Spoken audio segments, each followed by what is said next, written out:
What up, Buzz? You tapped in? Okay, Goose, you tapped in too?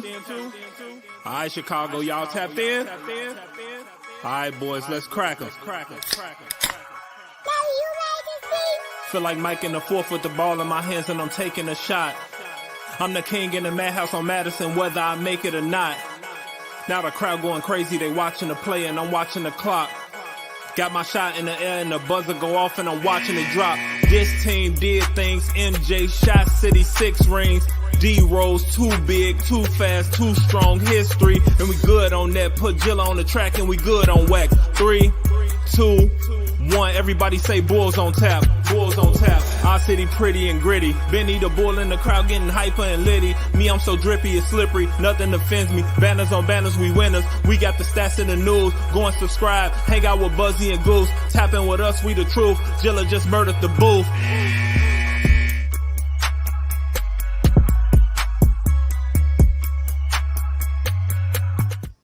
Goose, we won again. Ladies and gentlemen, welcome to Bulls on Tap. Joined by my guy, Goose. I'm all excited because we won again. Two days in a row. I'm torn, but I'm excited at the same time.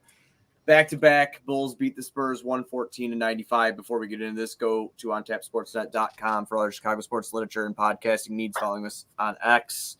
Bulls on Tap and on Tap Sportsnet. Goose on Tap at Buzz on Tap. 5-star rating and review anywhere you listen to podcasts because you can listen to us there. Subscribe to the YouTube if you get the chance, or follow the X wherever you're here on. I don't know if you're here on X comments. If we could see those, comments, it'd be great. I don't know if that works, but I don't care. But go to YouTube, subscribe to that too. Goose, we won again. How you feeling after this victory? And then I want to get into the Zach LaVine shit because we have to talk about that. We have to talk about the newest report on LaVine. I mean, Kobe White led the team in points, had another fantastic night. Not quite as hot from three as he's been, 2 for 6 from deep, but still very fun game. 6 Bulls in double digits for points. Very balanced game for a team that's been playing so well. Losing to the Spurs tonight would have been a massive disappointment. So Bulls continue their heater without Zach LaVine, but like you said, there's interesting potential reports that I will let you lead the way with there. All right, appreciate that. So yeah, I want shout out to Patrick Williams. Shut the fuck up, Chi Sports fan. Just shut up. All right, just okay. I'm not ready to concede. I'm a Patrick Williams is not a superstar thing, but I'm ready to eat my humble pie that he was not going to be a contributor. I'm eating that right now. I said that he would be good with not the Bulls. I didn't say he'd be good. I said that he would probably be better elsewhere because, the Chicago stigma, he'd get traded elsewhere, he'd do better. Change the scenery type thing, but he is doing it here. Humble pie. Settle in there, buddy, but that's okay. Yeah, there's a little bit. Hey, I'm not going to give this fucking guy. He talks so much shit about Kobe. He's such a fucking hypocrite. He talks so much shit about Kobe White. This fucking guy, and he's coming at me right now about Patrick Williams. Yes, Patrick Williams. Right. The Carolina boys are doing good, and we should all be happy about that as well. Yes, we are all happy about it. Report Casey Johnson before the game. Goose, I don't know if Zach LaVine's moving. All right? I don't know if Zach LaVine's moving. You had a report earlier in the day that the 76ers were interested in LaVine, and we've talked about that before with Tobias Harris, some picks being involved in that, and then the Lakers – pulling their shit. And what's happening right now. This fucking clutch people, they're doing this. The Bulls want more than D'Lo and Rui Hachimura and a fucking bullshit 2029 pick for Zach LaVine. And he is basically getting to force his hand to the team of his choosing. Number one, I'm so sick everybody's like, well, they should be. No, the fuck you shouldn't. All right? No, you shouldn't. You're getting up and you're moving around. That's a part of the gig. You have to understand the gig. But the players have so much power now that a guy like Zach LaVine is holding this shit up.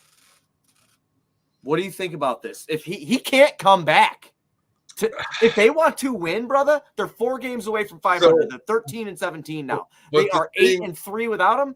The thing that you just said is Clutch's new leverage.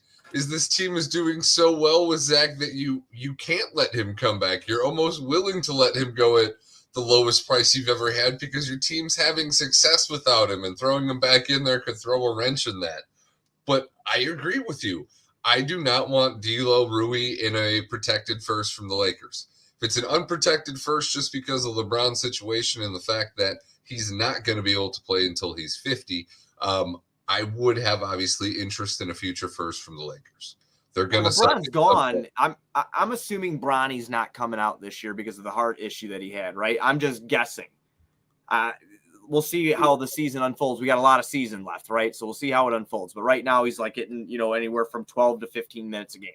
In the two performances I've actually gotten to sit and watch him play. So but that might also make him a low enough draft candidate to fall to the Lakers. Wouldn't that just be it? Then it's a fucking movie. None of this is real. I'm going to get in my conspiracy theory shit about how the earth is flat and I think everything is controlled by aliens. That's not true. I don't think that. People probably believe that I think that, and I understand why. That's not what we're talking about. And I understand why. It's not what we're talking about. We're talking about Zach LaVine. I can't deal with this, that he is, anyway, with the Bron thing and Bronny, but yes. Bron might leave because I do think that Bronny's name is going to garner some recognition. Plus, I think he's when he was coming out of high school, there was a clear value there of playmaking and defense.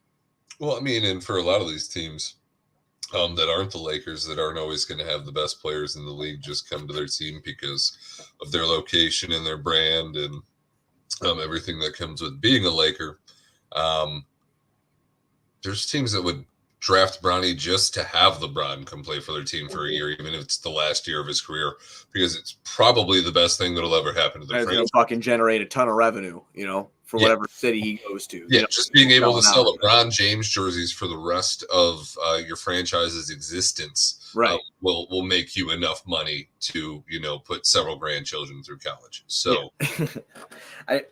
I just with the whole Zach thing, that 2029 pick, like you said, I mean, that might be all right. It's 2024 in a couple days, right? Yeah. So, but the Lakers always come away with getting a star, though, and that's what freaks me out about it. No, we've said from the beginning, the absolute worst case scenario for us is to send Zach to the Lakers. One, because of the value that you're going to receive, and two, because it feels like what's been scripted, what's been plotted, what's been planned for a while now, and it sucks, and I don't like feeling right when I don't want to be. And can I ask you a question? Sure. I'm so excited to ask this to you. How do you feel about LaVine right now? That you just kind of said you think that this is trying to be forced for a while. This has looked like it's being forced for a while, that he's been trying to go to the Lakers. How do you feel about it? Because I know you're a Zach guy. See, I'm not a Zach guy. So as a Zach guy, it sucks, but I get it. When a front office goes all in around a team that just about everybody and their grandma can see is not going to work, and said wasn't going to work, and for 35 games, everybody was proved wrong because Lonzo Ball's just connecting fit for this roster was so fantastic, and everybody was bought in, similar to how this Bulls team has bought in right now. With each other and for each other into what they're doing and how they're doing it. It was a similar buy-in that you had when Zoe was healthy. Without Zoe, Zach has not had that buy-in. It's been him and DeMar struggling for the hierarchy on this team. And with one of them sitting out on the side, it is clear that there is talent here, that this front office isn't completely oblivious in what they're doing.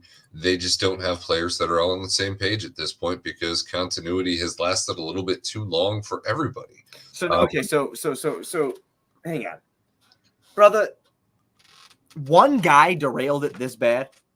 Yeah, one $40 million player who needs 25 shots a game to be. No wonder why they can't fucking trade him. It's right there. So Tobias Harris, I mean, I guess I'll take him for depth behind Patrick Williams. He's going to have to accept his fate of coming off the bench unless they move Pat to the 3. I wonder if that's something they would do. I mean, at this point, it is almost, and we talked about this previously, it is starting to look like it's going to be a decent haul for Zach, but you are going to have to take equally bad contracts back, worse contracts back, for just as long as Zach is owed $40 million a year. Well, Tobias got what, 2 years left? Yeah, so that doesn't really qualify for that. So 76ers are going to be looking to send Tobias, who around the league is still considered a good player. He's not considered a max player, but he's still considered a good contributing player to a winning team. If they're sending him, they're not sending more than 2 of those picks that they got, and those probably aren't even going to be lottery picks. So it is a very weird scenario where what happens if you trade DeMar, you trade Caruso, hell, you might even find a trade partner for Vooch before you find one for Zach right now. And then you have a rebuilt roster around Kobe White, Zach, and Pat, which, a month ago, 2 months ago, wasn't something that was crazy when you talked about it. But now it just feels like the craziest scenario ever because you want to trade Zach for a bag of chips right now, and it just doesn't make sense. Right. At one point, this guy was looked at as your franchise player, and right now it's like, just get him out of here. I don't want to see him suit up again. In confidence, I could say that I never thought he was our franchise player. I'm gonna throw that out there just real quick. Okay. I don't flex a lot because I look like SpongeBob, but you know what I mean. Like I don't flex a lot. I'm flexing on that one. So fuck you, Chai Sports fan. See, I'm just gonna keep going at him because it's funny. All right, Vooch, talk about him real quick because I know we just talked a lot about LaVine, and I want to try to shift back here into the game. Chalking that piss poor performance up to a back-to-back. I mean, sure. Dude, he did not look like a move out there for a little bit. I mean, you're also playing against, the new young stud who's able to take one step and be halfway across a basketball court. So season low points tonight, brother. Wemby, Wemby had 7 points tonight. He's coming off an injury. He did not look quite 100% tonight. So it's a good thing that we didn't pay for tickets to go to this game because that would have been a disappointment to see probably what could even be like the lowest scoring game in his career. That is a possibility with someone as talented as him. That tonight is the lowest amount of points he'll ever score in an NBA basketball game. So maybe that would have been cool to be able to say that, hey, I saw this guy's worst basketball game ever. But so we saved money. Vooch also did not look great, though. So, I don't know. What did I see? I saw somebody put a post out that said something along the lines of Vucevic is either Felicio or Hakeem Olajuwon. You don't really get anything in between. And I was like, holy shit, I don't know if I'd go that far. That's fucking far. I think you might get Felicio or Vucevic, like Orlando Magic Vucevic. I think that might be a better parameter to be set here. And then Olajuwon to fucking Felicio. Because if he ever looked like Hakeem, I don't know if I'd be allowed to talk to him about him the way that we do on this show. $20 million would be a steal, even for Raptors Hakeem. So, man, that's so funny. Raptors Hakeem. God, sometimes I forget that. It's like Patrick Ewing on the fucking Magic. You remember that? Yep. That's some wild shit. There's some very weird career endings for 90s and late 80s stars. There was, man. There really was. Next game for the Bulls against the 16-13 Cleveland Cavaliers, who have also been rumored to be blowing it up. Well, they've kind of turned it around. They lost tonight. I was watching them tonight. They lost to New Orleans tonight, but they were just on a 3-game winning streak. But Jared Allen is in trade rumors over there. Donovan Mitchell's being rumored that the Heat are interested in him again.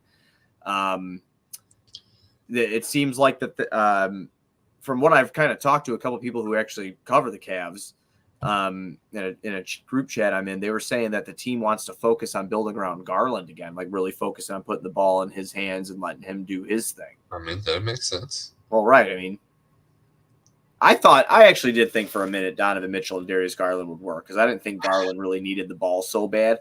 So, Becky Hammond made a pretty bold comment on Jalen Brunson. On the Jalen Brunson situation. And I think both Garland and Mitchell fall into that category as well. She literally looked at Perk and she goes, name me an NBA team who's had a small superstar that has succeeded. Allen Iverson, she's going down the line, and she goes, outside of Steph Curry, who isn't even that small, he's 6'3", and the greatest shooter we've ever seen in the planet we have really never seen a championship from a small superstar, whether it was Steve Nash, Allen Iverson, on down the line. It just doesn't happen. And I don't think that's inaccurate. I mean, more times than not, when you see success of superstars there, two-way talent, wing players, or Derek fucking Rose would have had it. Yeah, I mean, maybe his athleticism could have overcome that stigma. Oh man, flashbacks. No, we don't need flashbacks. Help.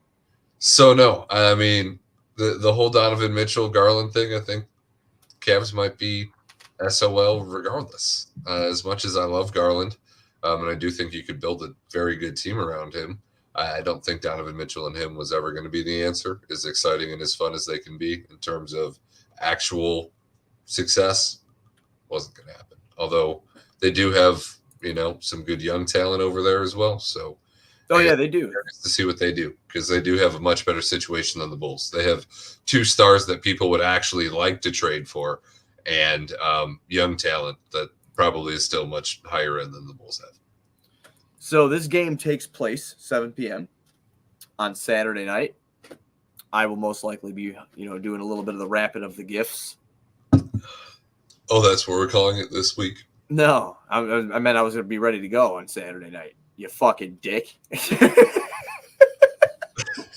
Yeah. No, I won't be ready to go probably, but we'll try to give it a shot. Because you'll be wrapping gifts. Well, dude, look at all those things over there. You probably can't see them from there. You see all the way over there. You see my lights, dude? I hope I can't see them from here, because that means that the kids can see them from everywhere. No, kids can't come down here, dude. They're not allowed down here right now. They're not allowed in the Buzz Cave? No, dude. All the gifts are down here. Oh, okay. Do you imagine? That'd be fucking horrible, dude. I'm trying to keep the magic alive for those little girls, man. Fucking sunshine, rainbows, unicorns, all that bullshit. I get it. Okay, that has to be so hard in this day and age where every single kid has a tablet with the Google machine where you can just be like, is Santa Claus real? And just fuck it all up. So mine do have they actually have iPads, but it's because they were our iPads that we had. Like they're the old ass ones. You don't have to pretend that you're not bougie, buddy. It's okay. I'm not fucking bougie, dude. Look at me. I'm not bougie. Look at that beard. They've got kids too. You put like avocado aloe vera oil or whatever the hell. I don't know. The fuck I do. I use Everyman Jack. It's $9.99 at Walgreens. You think they'll sponsor us? I don't know. Well, we had that one sponsor one time that would probably have been good for your beard, but the ball cutter things. Yeah. It had fucking ton of Why would you market? First of all, I'm not trying to shit on anybody. They do a great job over there. They were very nice. But like when I hear RPMs near my nuts, it doesn't make me feel better. You know what I'm saying? Like I don't want to be like, oh, this thing has 5,000 RPMs. That's great. Let me put this down. Let me just put them right next to let them put them on my nuts. You know what I mean? Like that freaked me the fuck out. I didn't know that was part of the advertisement. I read it like that, man. Oh, well, we should get that back. I wrote the ad. I want to hear more about the RPMs. You know what else I'm going to do, bro? I'm going to go to Hog. There's getting a Hog Wild in New Lenox. Yeah? Yeah. All you weird. That's where I live, internet people. No. Just going to tell you everything. I'm an open fucking book. Anyway, they're building a Hog Wild in New Lenox. I'm very excited. So we're going to go in there, too, and see if they'll be the primary pork chop handler of Bulls on Tap. Okay. Yeah, dude. I have all these great ideas. I just got to execute on them, Okay, you were still waiting on Beggar's Pizza? They never emailed me back. I'm just kidding. They did. All right. Closing thoughts. Worse. I got a free T-shirt. Okay. All right. Cool. Yeah, man. Give you a sympathy tea to wait. Exactly. I've been a fan of you my whole life and paid all this money for your pizza. Here's a free T-shirt. All right. And all I wanted to do is talk about you on my podcast. But yeah, that's all. I just wanted to fucking plug your business, and you can just throw me a little bit of money, Or some pie. I didn't even want. Yeah, I'll take fucking free pizza. Once every Friday, dude? Hell yeah. I have to work that out with Tone, you know. Cut that bitch right down the middle. Just send him half that pizza, me half that pizza. Maybe get our own pizza if we work out a good deal. Yeah. Where's my pizza? Okay. You want me to do fucking next day air it? Like you live in Rockford, it's gonna be cold by the time I get there. You know what? They got drones. Let's figure that shit out. How fast do those things go? I don't know. You know what, dude? There's people that spy on fucking people with those drones. You know, that's what's so weird for me, and probably you, since we're right in the same age group, is like we're technologically inclined enough to know how to do stuff like we're doing right now. Yeah. But like when it comes to the like super fancy technology, I am also dumb. I cannot do more than this. I can make a fucking spreadsheet on Excel. Like I see these people on Twitter, you know, like especially the stat guys that build these fucking intricate spreadsheets. I can't do that shit. I don't know how to fucking do that at all. Like I don't even know how I installed anything on this fucking computer I did. It's because you have the desire to play video games. I do. That's where you found the drive. Bro, that's all I do. I just build franchises, then I go on Call of Duty and hide in the corner. I'm a camper. You're a camper? Oh yeah. I think that game's meant for camping, and people just get mad when you camp better than them. I'm gonna use that next time someone calls me a bitch, and I'll let you know how it goes. All right. All right. We might be back Saturday, everybody. We ranted on. We had a good time. We had to make it over 20 minutes, and by God, we did. Goose, if I don't see you before Christmas, happy holidays, Merry Christmas, happy I'm Kwanzaa going and to Hanukkah. confidently say Merry Christmas to you and the family right now. Awesome. Because the way you wrap presents, we're not going to talk on Saturday. If we do, will you drink pickle juice? I don't think I have any pickle juice in the You better house. go buy a fucking thing of pickle juice, and if you don't, I'm gonna be livid. You know, what's so weird about this season is I want to drink pickle juice when Zach LaVine gets traded. Like I want to celebrate. Fuck it. I want to toast to Zach LaVine being traded. I'm gonna make a Bloody Mary because it's fucking fancy. Oh, that's fancy. Yeah. You want to have a Bloody Mary after he's traded, or my mom-in-law will make me a Moscow Mule. That's my mother-in-law. Mom-law, get it, mom-law. Mom, okay. Yeah, she makes some badass Moscow Mules, dude. See, I'm getting off track again. You can drone me one of those Bloody Marys. That sounds pretty good. Once I fucking figure out how to get a drone and then fly it, I'll do You're that. bougie. I'm sure you'll have the fanciest drone. You fucking stop calling me bougie. I'm a baller on a budget. All right, we'll see y'all Saturday.